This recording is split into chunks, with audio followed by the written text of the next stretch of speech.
«Свадьба с приданым» возвращается на сцену театра драмы имени Виктора Савина. Это 5-я постановка по пьесе Николая Дьяконова и настоящий бренд театра. Режиссер современной версии Денис Рассыхаев, он отмечает постановку «Дань памяти» послевоенным годом. А еще это спектакль в спектакле. Что это значит, на генеральном прогоне узнала Анастасия Тюрнина. Юбилейный 5-й вариант легендарной «Свадьбы с приданым». Главный секрет популярности постановки в ее простоте, в обыкновенных человеческих отношениях, в искренности и доброте. Персонажи и песни известны многим тысячам зрителей. Николай Дьяконов, драматург и актер Коми-театра, пьесу «Свадьба» написал в 1948-м. Ее почти сразу поставили на сцене. На русский язык ее перевел Николай Глебов. И тогда-то про нее узнала вся страна. В 50-м режиссер Борис Равенских поставил «Свадьбу с приданым» на сцене театра «Сатиры». Затем спектакль уже показывали в разных странах. Это уникальное событие. Конечно, это прежде всего в истории Республики Коми, в культуре, в искусстве, но это еще уникальное событие и в масштабах страны. Вы можете себе представить ситуацию 50-го года, когда возле театра «Сатиры» стоит очередь и спрашивает, нет ли лишнего билетика на «Свадьбу с приданым», да? Совершенно никому неизвестного автора Николая Дьяконова. А это было. И вот так она и складывается, эта история. Поклонники «Свадьбы с приданым» знают все поколения артистов. В нем играли самые знаменитые – Лыткина, Сидорова, Красильников, Аврамов. Первый спектакль на сцене театра драмы ставил Пантелеймон Мысов. Он тоже из поколения больших артистов. И вот дьяконовская постановка вновь на родной сцене. По сюжету все проходит через 2 года после войны.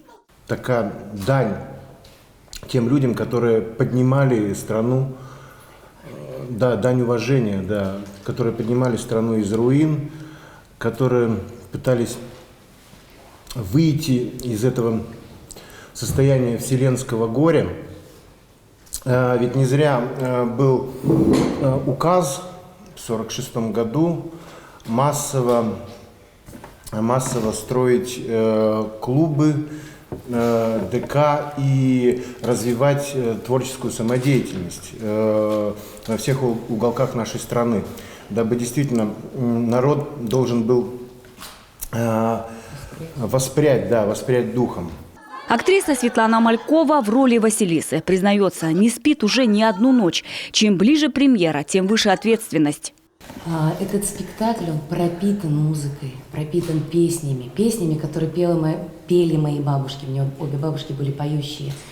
Обе рассказывали, как было тяжело жить на селе. Одна бабушка жила в селе Большелуково Кировского района, вторая в Сторожевске.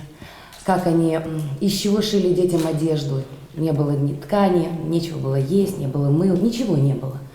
Вот как... На трудности они смотрели легко, потому что надо жить, надо поднимать страну, надо поднимать детей, воспитывать детей. Что помогало? Песня.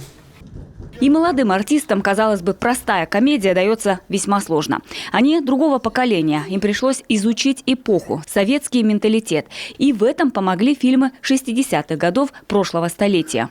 Мы попытались, мы стремились к тому, чтобы окунуться в это время. На сцене молодежь советская и современная. Это задумка режиссера. По его словам, чтобы нынешних молодых людей вдохновить. Цитата: «на прицелы в жизни, которых сейчас нет у многих».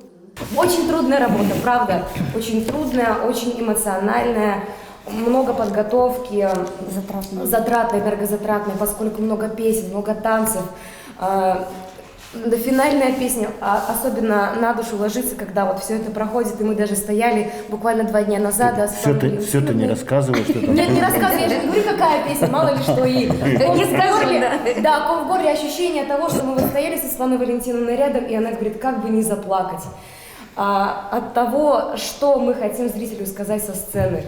Художнику Эриху Вильсону на сцене не хотелось показывать современные джинсы. Наоборот, было желание показать то послевоенное время. Правда, была проблема с тканями, но справились. Самая главная задача моя была как художника не навалить очень много дров на сцене, потому что здесь играет главную роль это герой, что происходит на сцене. между героями взаимоотношения, как они борются за урожай. Благодарность, уважение, трепетное отношение и любовь – это главные ценности в новой 5-й постановке «Свадьбы с приданым». 16 декабря ее увидят давние поклонники, и легендарный спектакль обретет новых зрителей. Анастасия Тюрина, Олег Жуковский, телеканал «Юрган».